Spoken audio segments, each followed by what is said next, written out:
29 জানুয়ারি থেকে 12 ফেব্রুয়ারি পর্যন্ত শিল্প এবং বাণিজ্য মেলার আয়োজন করা হবে রাজ্যে।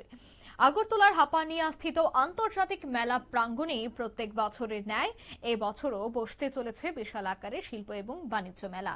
অনলাইনে স্টল পাওয়ার আবেদনের শেষ তারিখ হচ্ছে 15 জুলাই। সে কথা জানিয়ে আজ সাংবাদিক সম্মেলনের আয়োজন করা হয়েছে। এদিনের এই সাংবাদিক সম্মেলন থেকে কি বলছেন টিআইডিসির সদস্যরা শোনাবো।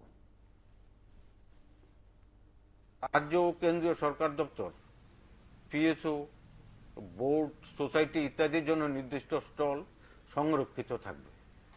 সংশ্লিষ্ট দপ্তর ও সংস্থার অনুরোধে আগে এলে আগে পাবেন, অর্থাৎ আগের গুলো এরকমই ফার্স্ট কাম ফার্স্ট সার্ভ ভিত্তিতে টিআইডিসি পৃথকভাবে এই স্টল বরাদ্দ করে থাকবে। নির্ধারিত নির্দেশিকা, স্টলের প্রাপ্যতা এবং বিভাগ ভিত্তিক নীতিমালা অনুযায়ী স্টল বরাদ্দ করা হবে।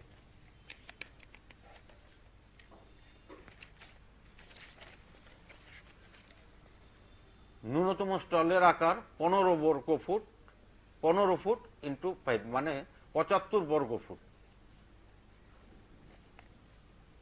75 বর্গ ফুট গুণিতকে বুক করা যাবে, যেমন 150 বর্গ ফুট, 225 বর্গ ফুট, 300 বর্গ ফুট এবং একটি প্রতিষ্ঠানের জন্য সর্বাধিক 450 বর্গ ফুট পর্যন্ত দেওয়া যেতে পারে।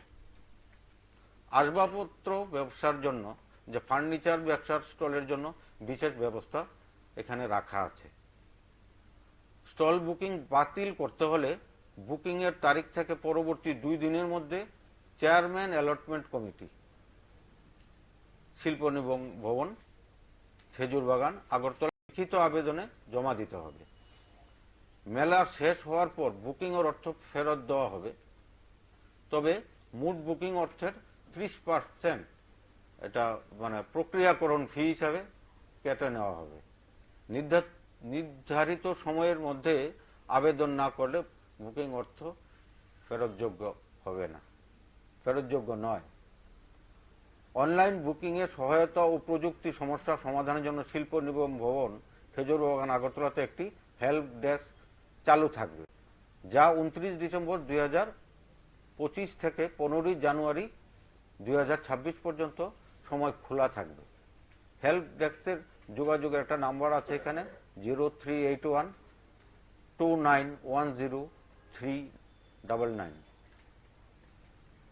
এই নম্বরে যোগাযোগ করতে পারবেন।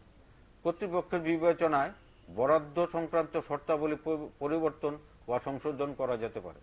আলোচনার মাধ্যমে যে কোনো সমস্যায় আমরা সমাধানের সক্রিয় থাকব।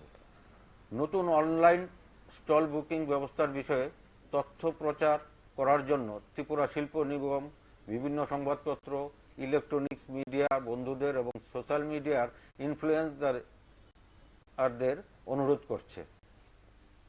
সংশ্লিষ্ট সবার সহযোগিতায় এই নতুন অনলাইন ব্যবস্থা এই স্টল বুকিং এর প্রক্রিয়াকে আরো সহজ, স্বচ্ছ, সময় সাশ্রয়ী করবে। আগামীতে ব্যবস্থাটিকে আরো উন্নত করার জন্য দপ্তর যে কোনো গঠনমূলক পরামর্শকে স্বাগত জানাচ্ছে। এই প্রেস ব্রিফিং এর আপনারা শুনলেন তাদের এই বক্তব্য, অর্থাৎ কিভাবে আধুনিকভাবে এবারের এই সমস্তটা নিয়ম তৈরি করা যায়। আধুনিকতার ছোঁয়া রেখেই এবার কিন্তু শিল্প এবং বাণিজ্য মেলার পরিকাঠামো তৈরি করা হয়েছে। অন্যদিকে যে স্টলের সংখ্যা রয়েছে সেই সংখ্যাও কিন্তু সময়ের আগে দিতে হবে, নয়তোবা সেই স্টল পাওয়া সম্ভব নয়। যে আগে দেবে সেই স্টল বুক করতে পারবে, সে কথাই জানিয়ে দেওয়া হয়েছে। নিয়ে নিচ্ছি ছোট্ট একটি বিজ্ঞাপন বিরতি, সঙ্গে থাকুন।